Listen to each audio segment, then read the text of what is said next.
agora a uma introdução à dinâmica dos fluidos. Agora sim, vamos analisar o movimento quando o fluido se encontra sob a ação de forças, né?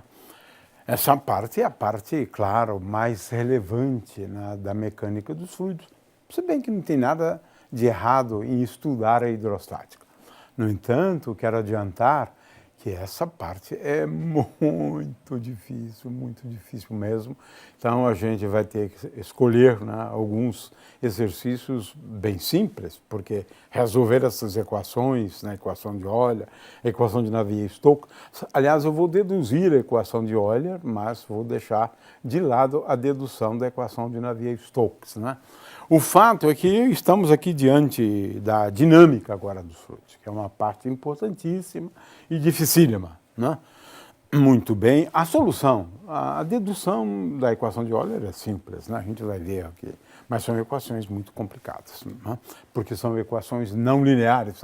Aí, equação não linear é um inferno, tá certo? Muito bom. Então, vamos lá. Podemos falar em duas equações, né, para dinâmica, o que regem a dinâmica dos fluidos, né?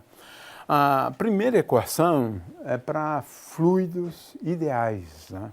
A gente já discutiu isso, né, os superfluidos, né? E também, sob determinadas circunstâncias, a gente pode fazer boas aproximações, né, e fazer uso, né, dessa equação de Euler, mas ela, de fato, é uma equação para fluidos ideais. A equação para fluidos reais, né, é a equação de Navier-Stokes, que é terrível, na verdade, porque é uma equação que envolve derivadas parciais, né? Veja, já começa a complicar aqui isso, né? E também derivadas com respeito ao tempo, né? Então, fica uma situação bastante complexa, né? E veja, um gás ideal, né, ele se comporta como um fluido ideal, né? Já que é tudo ideal, você despreza as interações, né? Então, veja, eu posso descrever até sistemas, né, como um gás, utilizando a equação de Euler, né, para um gás, por exemplo, né? Agora, se o fluido for viscoso, né, como óleo, mel e assim por diante, bom, aí não tem jeito, porque você tem que levar em conta a viscosidade do fluido. A equação de Navier-Stokes, ela introduz um termo que envolve o coeficiente de viscosidade do fluido, né? Isso é, então, uma introdução na realidade, né? Agora, o que a gente gostaria aqui de inicialmente comentar é o seguinte, que existem dois métodos, né, para descrever o movimento do fluido, ou de um fluido, né?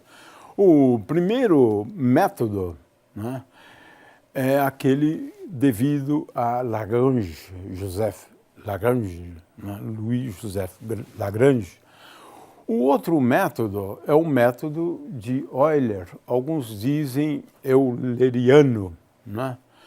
Leonhard Euler, um dos grandes matemáticos e físicos, né, da história, né, toda, assim como Lagrange, né? Muito bem. Qual é a diferença de visão ou de métodos, né? Alguns preferem utilizar dois referenciais, né? Um referencial é o análogo daquele que o indivíduo vai descrever, um fluido, a partir de um barco que se move junto com o fluido. Esse é o caso da descrição de Lagrange. A outra é de quem está fora, observando o movimento do fluido. Então, estamos falando de dois referenciais. Muitas vezes se refere a isso, né? Dois referenciais, né? Muito bem. No primeiro formalismo, né, de Lagrange, a ideia é a seguinte, é muito pretensiosa, né? É difícil, na verdade é quase impossível, que é escrever, veja, descrever o movimento de cada partícula num fluido, mas um fluido tem muitas partículas, mas é um programa ambicioso, de forma que a posição, né, de cada partículazinha, né, a posição dela varia com o tempo, e é claro que depende de condições iniciais, né? Depende de condições iniciais. De forma que muitas vezes essa coordenada aqui é chamada a coordenada de Lagrange, né? Mas de qualquer maneira é assim. Quer dizer, depende das condições iniciais e do tempo. Claro, eu estou seguindo o movimento de uma partícula do fluido. Agora, o método de Euler, ele é um pouco diferente, né? Ele faz uso da noção do conceito de campo, né? Esse aqui é uma vantagem, porque, na realidade, eu consigo, em princípio, métodos para determinar, por exemplo, a velocidade num determinado ponto do fluido e num determinado instante de tempo. De forma que eu estou lidando com grandezas que são mensuráveis, né? Ou seja, a gente descreve em termos de campos, né? Campos são funções das coordenadas de um ponto do espaço e do tempo. É uma função de até 4 variáveis, 3 do espaço e 1 do tempo. A pressão, por exemplo, pode ser pensada como um campo, claro, na proposta formulada por Euler, né? A densidade, agora eu estou falando da densidade, né, do fluido num determinado ponto, cujas coordenadas são x, y, z, e no instante de tempo t. De forma que a descrição de Euler é uma descrição em termos de campos, é bastante moderna até hoje, porque o conceito de campo é fundamental na física e, consequentemente, também na mecânica dos fluidos, né? Nesse approach, nesse método, né, proposto por Euler, né? E é possível compatibilizar, né, essas duas descrições, lembrando que no caso do referencial lagrangiano, o método lagrangiano, você acompanha, na verdade, veja, um movimento de cada uma das partículas, né? Como é o caso aqui, desta aqui e desta aqui, por exemplo. Mas eu tenho 10 a 23 partículas, de forma que a ideia, né, é utilizar essas coordenadas, essa aqui é a coordenada de Lagrange, onde, na verdade, a coordenada de Lagrange é o vetor posição como função do vetor posição no instante de tempo t igual a 0. Na verdade, muita gente chama de coordenada de Lagrange essa coordenada aqui, né? Mas esse é um método, né, que é interessante. É claro que, com isso, eu posso também determinar o quê? A trajetória de cada partícula, né? Veja, aqui tem uma outra figura que eu acho interessante também, né? Veja, você segue a partícula. Tem uma aqui, a outra aqui, a outra aqui, a outra aqui, a trajetória de cada uma delas, né? Esse é o método lagrangiano. Difícil de ser implementado, difícil de medir também, determinar, né? Como é que você segue uma partícula que pertence a um fluido, ou um átomo, ou uma molécula, né, da água? Como é que você segue? Mas, em princípio, essa é a ideia. Eu estou falando da ideia apenas, né? Porque, na verdade, a gente não trabalha assim, né? A gente trabalha mais com o método de Euler e também introduzindo elementos, né, da formulação lagrangiana, né? Como é que a gente faz agora? Eu tenho grandezas, né? E essas aqui, essa coordenada aqui é a coordenada de Euler, x, y, z, de um ponto do espaço. Antes, não, x, y, z eram as coordenadas de cada um dos constituintes, de cada molécula da água, quando do movimento, né, desse fluido, da água, né? Então, é diferente, né? De forma que o que vai nos interessar mais, na verdade, é a velocidade do fluido. A gente vai desenvolver uma equação para a velocidade do fluido. É isso que importa na realidade. Agora, a gente vai fazer isso, né, de tal maneira a que também eu leve em conta a dinâmica. É claro que a dinâmica é a dinâmica dos constituintes, né? Eu vou pegar um elementozinho do fluido, né, e vou fazer uso da lei de Newton para esse elemento. Veja só, aqui eu estou falando de campos. Agora, como é que a gente consegue a compatibilidade desses dois, né? Veja, a velocidade agora é a velocidade do escoamento, né, em cada ponto, né?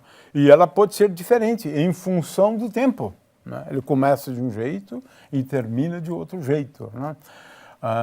Muito bem. A compatibilidade dos dois é conseguida da seguinte forma.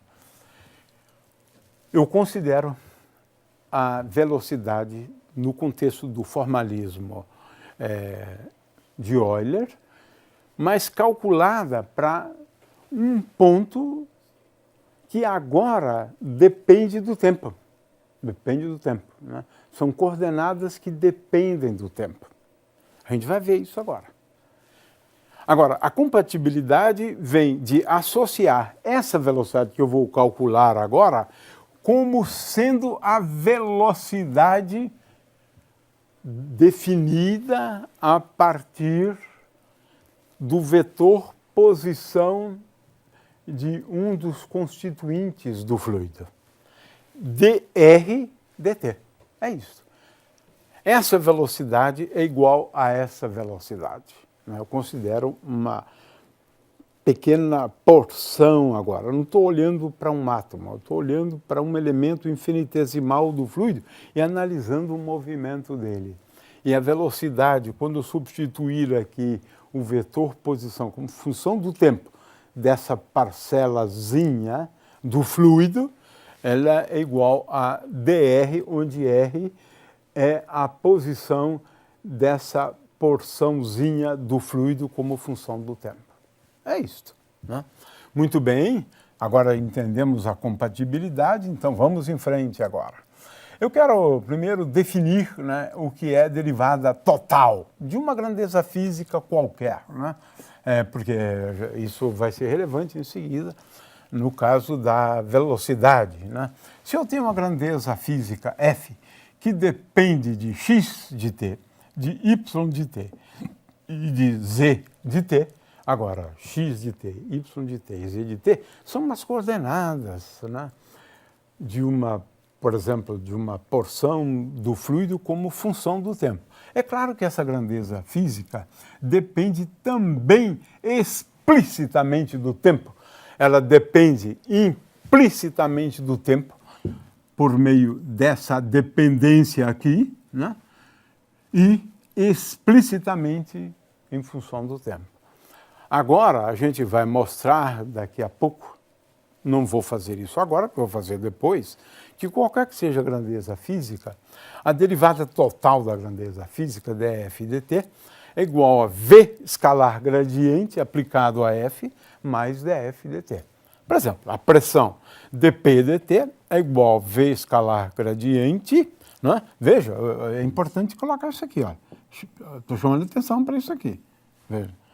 É um produto escalar, v escalar. A gente vai daqui a pouco deduzir isso, né? Mas eu estou chamando atenção para essa propriedade aqui, né?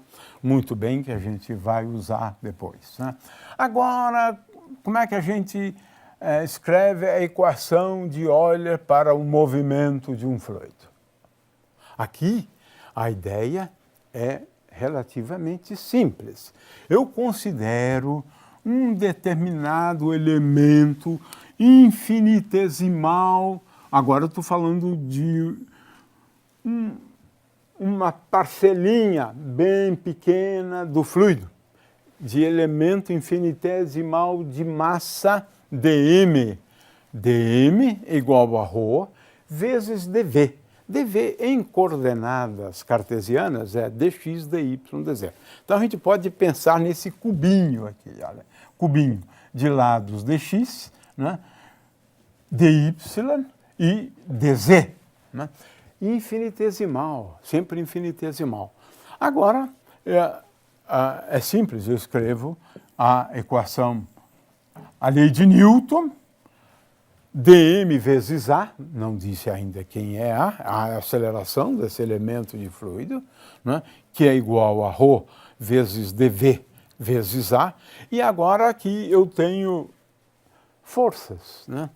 Forças. A gente examina a força gravitacional, né? E a gente aqui examina também a força resultante, né, de gradientes de pressão, que é essa força dp. A força gravitacional eu escrevo assim, né? dF é igual a dm vezes g, onde g é o campo gravitacional, né? E esse campo gravitacional se escreve como menos o gradiente do potencial gravitacional. Em geral, ele não depende do tempo, né? Mas agora eu quero só lembrar vocês, né, como é que a gente calcula esses termos, porque eu já fiz isso, né? Eu já fiz isso. Olhe a minha aula sobre as equações básicas, né, da hidrostática, né? De forma que lá eu demonstrei que essas forças, elas são dadas aqui por essa expressão, menos gradiente de P. Então, menos gradiente de P é, na verdade, uma força por unidade de volume associada a variações de pressão. E isso, quando eu tenho um gradiente de pressões, eu devo levar em conta essa força, né? É claro que essa aqui é a força gravitacional. Eu não quero repetir, né, porque isso aqui toma algum tempo, mas eu já fiz isso com todo cuidado, né? Analisei primeiro essas duas superfícies do cubo, depois essas duas superfícies, depois essas duas superfícies. Eu deduzi isso, então não vou deduzir de novo.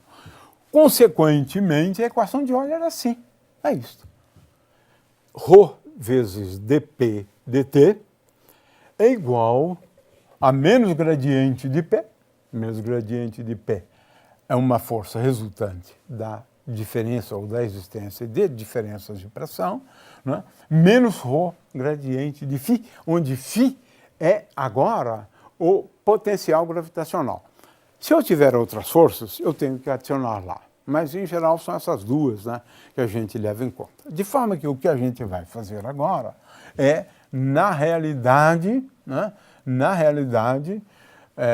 eu estou aqui reescrevendo, na verdade, nem precisaria, né? Mas, de qualquer maneira, veja, dV, a ΔV, esse ΔV aqui é volume. Então, isso aqui é um elementozinho de massa, né? dm vezes A é igual a menos gradiente de P menos ρ gradiente de φ, e aqui eu tenho o dV, de forma que esse dV aqui se cancela. E eu posso agora passar dividir aqui por ρ, né? Mas essa é a equação que a gente deve agora considerar, né? Agora vem a questão de como fazer a derivada total da velocidade. Então, vamos agora olhar isso em detalhes, né? Ora, a ideia é simples, né? Eu tenho aqui, na realidade, que levar em conta o fato de que a velocidade depende da variável x, né? Mas x é função do tempo. Então, é como se eu derivasse, não, e é mesmo uma derivação do argumento. Então, dv dt é igual a dv dx, e agora eu derivo o argumento com respeito ao tempo. O primeiro termo, né, é dx dt. Então, dv dx vezes dx dt. O segundo termo, eu tenho dv dy vezes dy dt. Eu tenho que derivar o argumento com respeito ao tempo. Finalmente, dv dz vezes dz dt, deriva o argumento. Finalmente, um termo envolvendo a dependência explícita da velocidade com o tempo. Por isso eu coloco apenas dv dt, derivada parcial, né? dv dt. Consequentemente, agrupando os termos, não é fácil, não é difícil ver que dv dt é igual a v escalar gradiente v mais dv dt. Né? É assim, escrito dessa forma, essa aqui é uma outra maneira. Eu, na verdade, abri aqueles termos lá, né? Mas assim são passagens relativamente simples, né? Onde a gente precisa levar em conta que x depende do tempo, z depende do tempo e v depende de x, mas x depende do tempo. Né? Então, derivadas de uma função, né? De tal maneira que eu agora preciso levar em conta que o argumento da função também varia com o tempo. Então, não é difícil, né, a gente agora escrever a equação de Euler, que pode ser escrita assim, ou dividindo tudo por ρ, escrevê-la assim. E em termos de componentes, eu escrevo essa equação dessa maneira. São 3 equações, na verdade. Né? Então, essas são as equações de Euler, as equações básicas, né, da mecânica dos fluidos. É terrível essa equação. Por quê? Porque aqui eu tenho um termo não linear na equação. Né? Ou seja, se eu tenho uma solução V1 e tenho uma solução V2, V1 mais V2 não é solução, né? O que já complica um pouco. Né? Então, é uma equação terrivelmente difícil. Né? Claro que, em alguns casos, você pode simplificar. Né?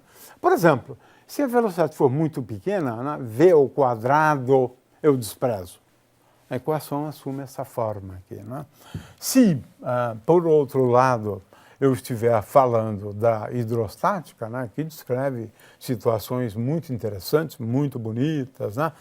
Então, eu simplesmente faço dv dt igual a 0, além de desprezar aquele termo quadrático na velocidade. Né? Então, essa aqui, a hidrostática, claro, a gente sabe disso, né? É um caso particular, né, da equação fundamental da dinâmica. Né? Portanto, essa a equação. Né? Agora vamos para coisas complicadas, né? Mas a gente vai trabalhar só casos simples. Né? O que acontece é que se eu tenho outras forças, aqui eu coloquei F, então eu tenho que levar em conta essas forças por, né? Essas forças.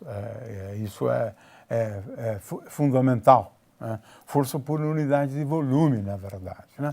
E agora eu tenho a seguinte situação. Navier-Stokes, levando em conta um fluido viscoso, ele acrescentou esse termo aqui. Né? É esse termo aqui, né? É esse termo aqui, que é o termo que está a mais na equação. Eta vezes Laplaciano de V. Pronto, agora a equação complicou de uma vez por todas, né? Lembrando aqui a definição do Laplaciano, de forma que é terrível, porque nós temos uma equação a derivadas parciais, mas temos também uma equação envolvendo derivadas de funções com respeito ao tempo. É uma equação terrível, difícil, né, de ser resolvida. A gente não vai a esse ponto aqui. Existem livros, né, para tratar dessa equação, né? É preferível por métodos numéricos, na verdade, mas, em geral, é bastante complicada. Né? Aqui eu adotei uma simplificação, desprezei os termos, né, ao quadrado da velocidade, dρ dt igual a 0, mas, mesmo assim, eu tenho uma equação bastante complicada. Né? E tenho até mesmo uma situação que é bastante simples, né? Que eu posso escrever assim. A gente pode explorar esse tipo de equação, né? Que é o caso do escoamento potencial. Mas isso já é assunto para a próxima aula.